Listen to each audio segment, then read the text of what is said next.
I love LinkedIn because if you know how to recruit people, LinkedIn can be a fabulous place. Secondly, LinkedIn is a platform, a social platform, where sharing your expertise, both in written form and in video form, is actively encouraged and it's the norm. So if you have something of value to share with others and experts have something of value to share with others, you have to make it known. And you can't be a ghost, you can't be invisible. Yeah. So start sharing some of that content.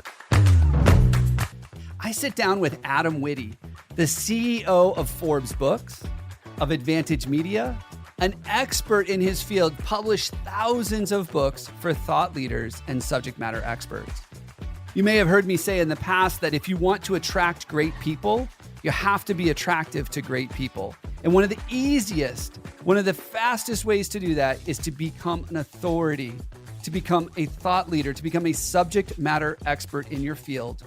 And people will see you and want to join your team. They'll be drawn to you and want to help you grow the business. So if you want to attract and hire the best people out there, get ready to take some notes in today's episode. Welcome to the show, Adam. Ryan, thank you so much for having me. It's a pleasure. We got to spend a little bit of time chatting before the recording here, learn a little bit about each other. You are such a wealth of knowledge and you have so many experiences to share. To limit it down to one episode is a little bit of a challenge for me, but I think we've got a great game plan.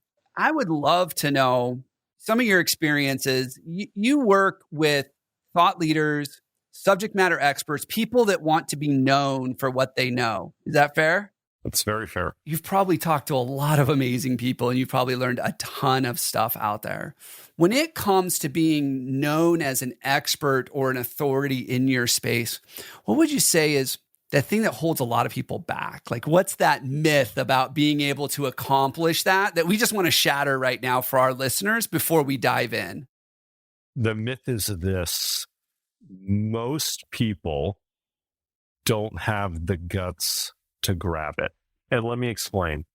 When we were in school, our parents taught us and our teachers taught us that being the attention seeker was unbecoming, being the class clown, unbecoming.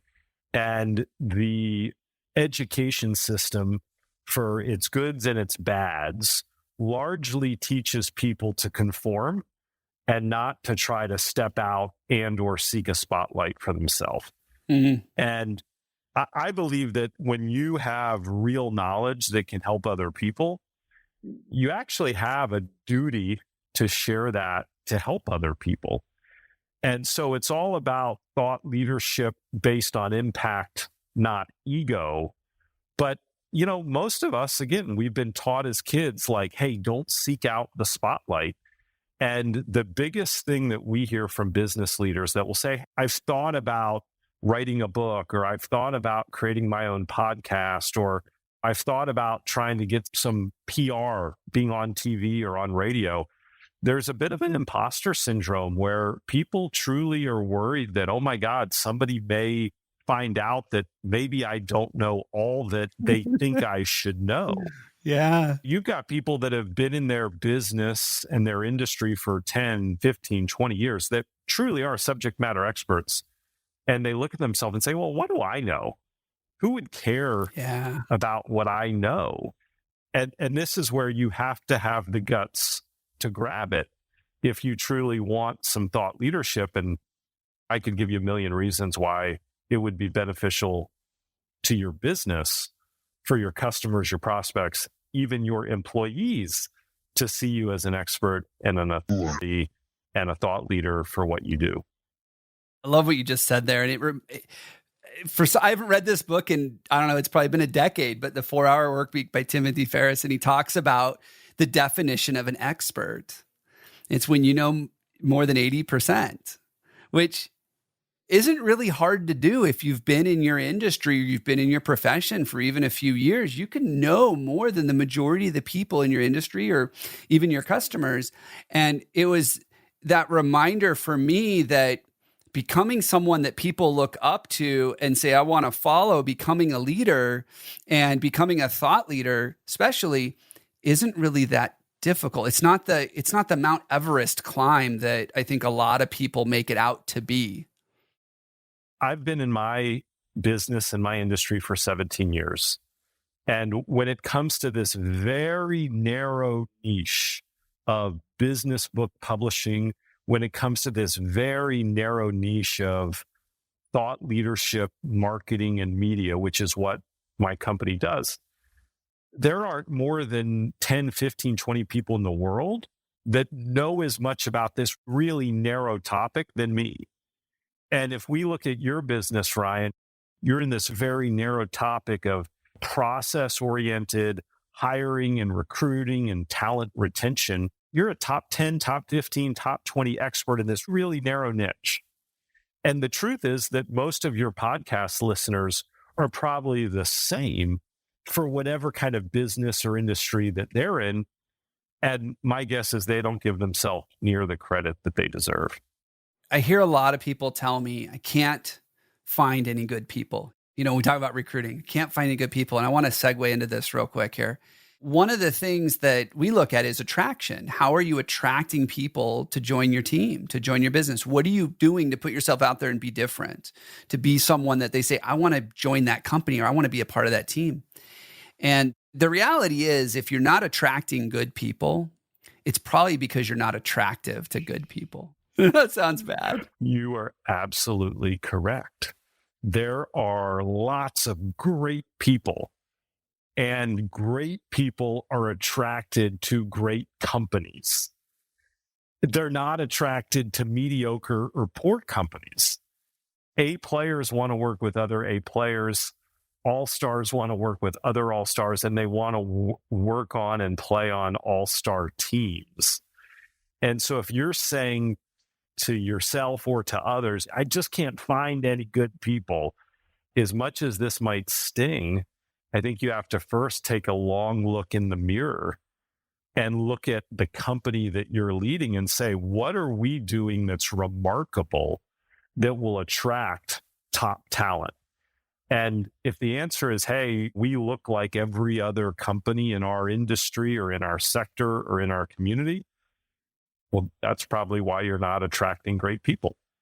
And it's interesting. I think just in having talked to you in the last 15 minutes or so, I've got all these names rattling through my head of people that own good businesses. They're business owners who have created a platform for themselves as thought leaders and subject matter experts. And maybe they wrote a book or they started a podcast or they do a lot of cool stuff on social media. They're still that business owner, entrepreneur, but they can't stop people from wanting to join their team. They're like, I want to come work with this person. And I think that I love what you said. Like, they just don't go take the opportunity. They don't go write the book. They don't go put themselves out there. What can our listeners do for those people that say, you know what, you're right. I am the top 15%. I am the top 10% in my industry. And I got a lot of great stuff to share. How can they leverage something like a book, a platform, a podcast, those kinds of things to actually become attractive to those rock stars and those A players? I've got great news.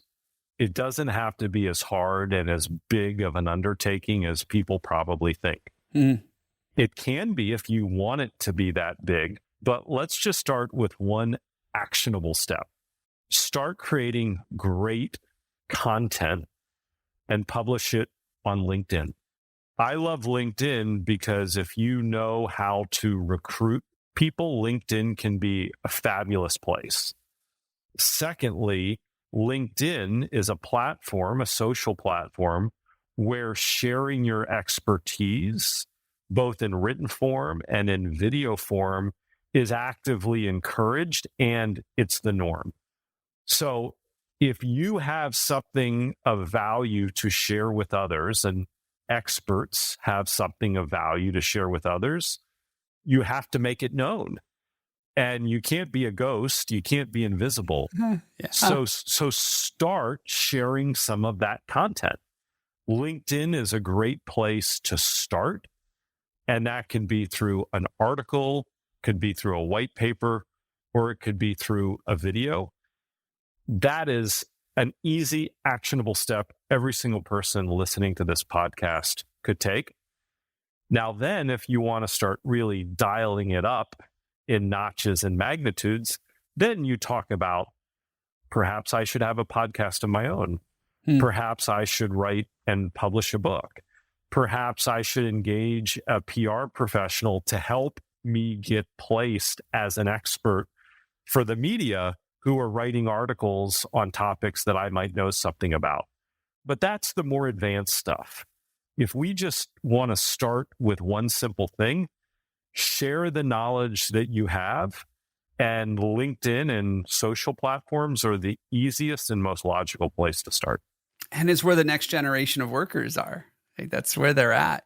I was just recording another show and we were talking about attracting the new generation into the trades in particular. You know, they don't want that. They want to go to college. They want to get these potentially more lucrative careers, and they're kind of dismissing the trades. And I think one of the things to build on what you just said was, like, I hear go create content and I'm like, I don't like being in front of a camera. I'm not a good writer. Like, I hear all this stuff, but I think if you have something to share, people are going to they're going to ignore the fact that it's not the highest quality. They're going to focus more on the message than they are on, oh, did you have great lighting, or was it well produced, or was there a grammar error? And I think that just getting that information out there of who you are and the kind of organization you're building will actually make you more attractive to the right people. So when we hold it back and we don't share it, we get stuck. There's two really important things that you said that we should call attention to. The first is that most business owners and leaders, most people, make perfect the enemy of good. If they can't make it absolutely perfect, they just aren't going to do it. And that's why most people have no thought leadership whatsoever themselves. And that's why very few business leaders have true authority, because perfect is the enemy of good. The second thing that I can tell you is most TikTok videos that are created in about 8 seconds have more views than professionally created 30-second commercials that cost $100,000 to create. And authenticity, especially in the eyes of millennials and especially Gen Z, that TikTok video or that 2-minute LinkedIn video that you can record from your office is going to actually be perceived as more authentic and more true to them than a professionally polished, perfect piece of content. And so, believe it or not, you're actually doing yourself a disservice when you make perfect the enemy of good in more than just one way. We tell ourselves over here at Core Matters all the time, done is better than perfect. Because if we wait for it to be perfect, it never will be. It never will be. And I think that for a lot of content creators, just getting started is the hardest part. It's putting out that first piece of content, that first idea, that first thought. And I know you've created a lot of content. You've written a lot of books. You run companies that have published thousands of books. So you've seen firsthand how this works. And as you've built your teams, what are some of the things that you've learned that our listeners could use as they start thinking about content and being able to attract more people? Like, what are some of the lessons you've learned around culture and building teams and retaining people that you think would be great insights? Here's an actionable piece of advice. Stop turning away work, burning out your team, and working so hard. Learn about the proven process that businesses everywhere are using to save time, save money, and hire all the people they need. We'll train your team to implement and run this process in-house so you can grow as fast as you want. Book a call with our team at corematters.com. For anybody listening, so easy. You're probably thinking, well, what would I write about? What would I say? And the answer is this. Put yourself in the shoes of your target customer. What are the 10 burning, yearning questions that your customers have before they make a purchase decision? What are the top 10 questions that might keep them awake at night before making a purchase decision to work with you or to work with your company? Figure out what those top 10 questions are. You now have what can be 10 articles, 10 blog posts, 10 short form videos. You now have the answer of what content can I create? And guess what? If these are the top 10 questions that are keeping your target customer awake at night, what do you think they're doing? Well, they're probably going to Google and typing in the question to see what answers might pop up. And if you're now creating content that's relevant to those keywords, eventually you're going to pop up not only as one of the top selections, but as a thought leader. And now you're going to be seen as a thought leader with education versus an operator that's just trying to sell something. And to dig into that too, if you're struggling to recruit, do the same exercise for them. Exactly. What are the 10 things that are keeping people from joining or switching companies or getting into the trades or taking a career path in the business that you're in? Like, what are the things that they're thinking about? You said something earlier, Ryan, that I thought was beautiful, and it tees us up for great content. So a lot of millennials are telling themselves a story that it's beneath them to go work in the trades. Instead, they need to go to college, paraphrasing this. But there's kind of been this cultural trajectory of everybody needs to go to college. And if you don't go to college, then, you're setting yourself up for less than full success. And I think, Ryan, probably most of your listeners know that is a fallacy. In fact, I know a lot of people in trades that make far more money, are far happier people, and probably add far more value for the work they do in the trades than like a white collar working profession. So put yourself in that same situation. What are the top 10 fallacies? What are the top 10 myths that people have about not working in the trades? And bust those myths and create great content around why that just isn't true. That, of course, is going to be search relevant, and it's going to really position you as someone with some exciting content that your target employee is probably looking for. And these are the questions keeping them up at night. Let me ask you this. There's probably a lot of ways we could go with this, right? I get these 10 questions. I can picture some people having 60 questions, right? Like there's just so much stuff they could break down. And I'm always about repurposing as much as we can. Like as much as I want to say there's original thoughts out there, I almost don't know if there is. There's just original ways of looking at the same thought or of packaging things. Right. And so you've done a lot in your career in working with these thought leaders and subject matter experts. I know you built a great team. What are some of the fallacies that you want to break down right now for our listeners when it comes to attracting, hiring, retaining great team, engaging your people? I mentioned one earlier today. If you're not attracting good people, you're probably not attractive. Like it stings, but it's probably true. What are some things that you've learned in your career, some nuggets that you could share with our listeners? The biggest fallacy is that money matters more than anything else. And the fallacy is many business owners tell themselves a story that they can't attract great people because they can't pay top dollar. And I'm not here to say that money doesn't matter. I'm here to say whether it's blue collar or white collar, money is rarely at the top of the list. And along with that fallacy comes a second fallacy. And that is that as business owners, we are money motivated. A lot of business owners are money motivated. And we make the mistake of thinking that our employees think and behave the ways that we do. And that simply isn't the truth. Yes, money may be very important to us as business owners, we need to, we want to, we must run a profitable business. And maybe it's because we're competitive. Maybe it's because we really want the money. Maybe it's a combination of other things.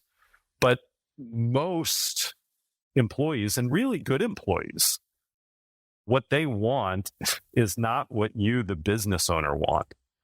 And we tend to get in our way projecting our wants on our team. All that, there was so much brilliance in that last sentence. I want you to just say it again about how we project. And I know that gets in the way. I see it all the time. Yeah. So we make this mistake of, we know what we want and we project what we want onto our team, assuming that they must want the same thing. And very rarely is that the case. You really have to sit down with people on your team and ask them what they want. And if you did that, you might be surprised at what you hear. I've gone through that process a lot, Ryan, and it's interesting. There's a couple things that I hear a lot. First is, a lot of the people on our team, what they really value is stability. They value certainty.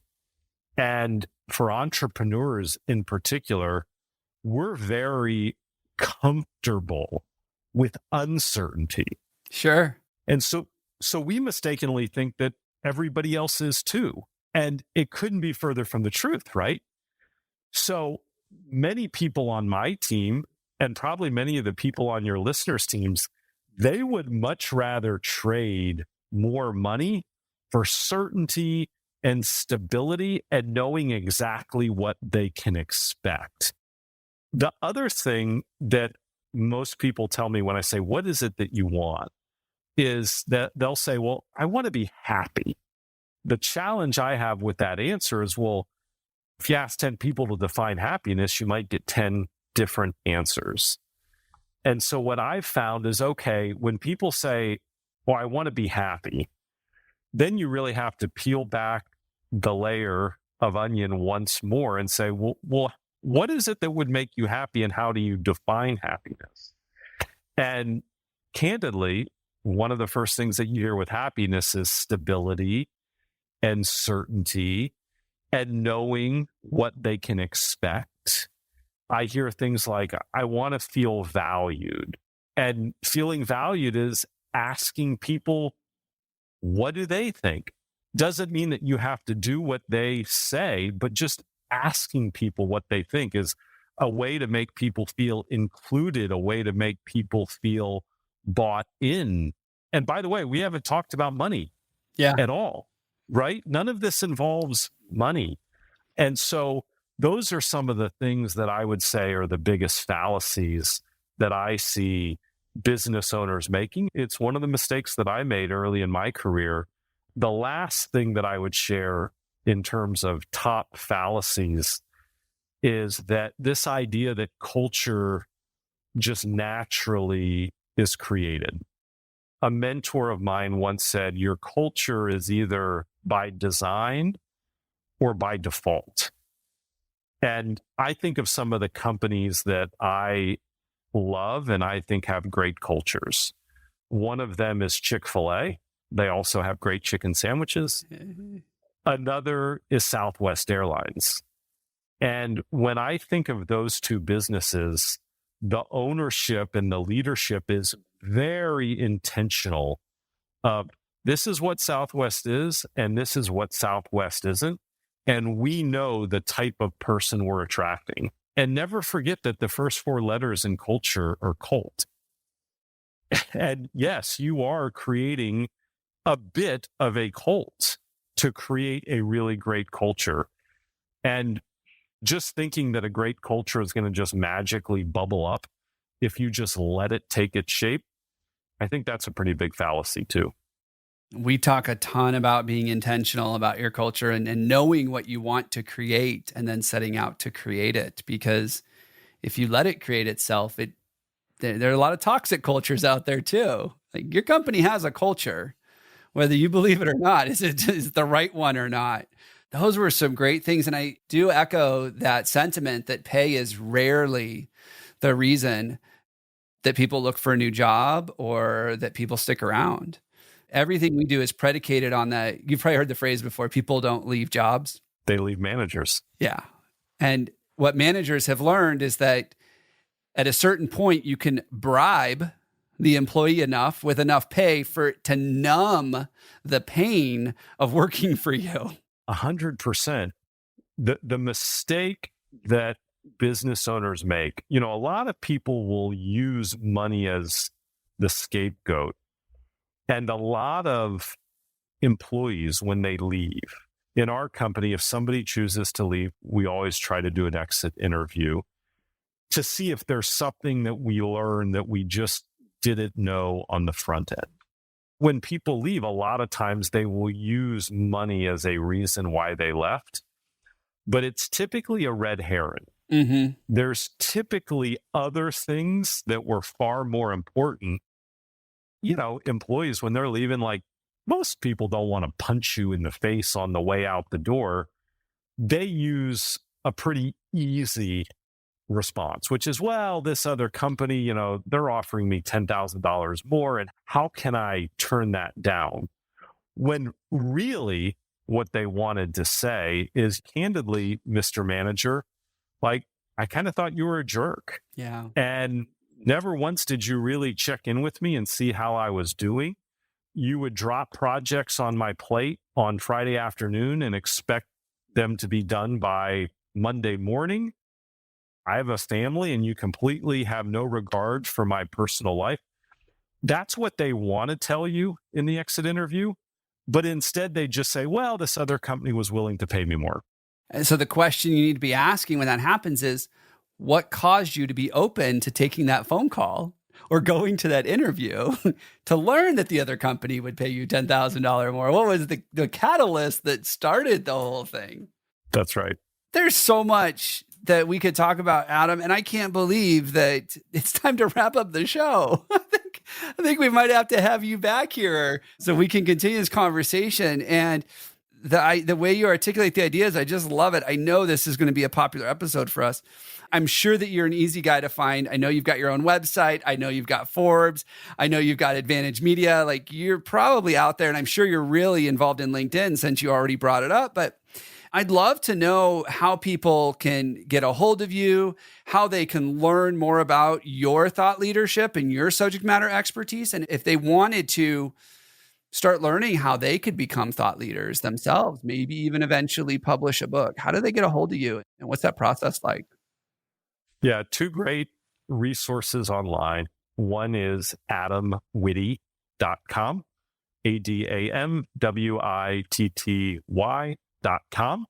The other would be books.forbes.com. So you can learn about our company at books.forbes.com. You can learn about me at adamwitty.com.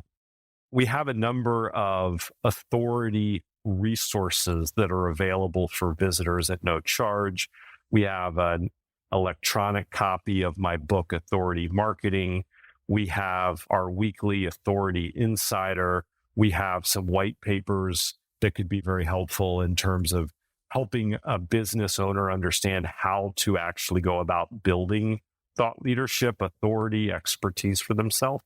And then, of course, as you mentioned, Ryan, I am on LinkedIn. So don't hesitate to send me a friend request and send me a direct message as well. Awesome. Thank you, Adam, so much for being a guest on the show. I've really enjoyed it. And I know there's a ton of value in here for our listeners to unpack. My pleasure. Thank you, Ryan.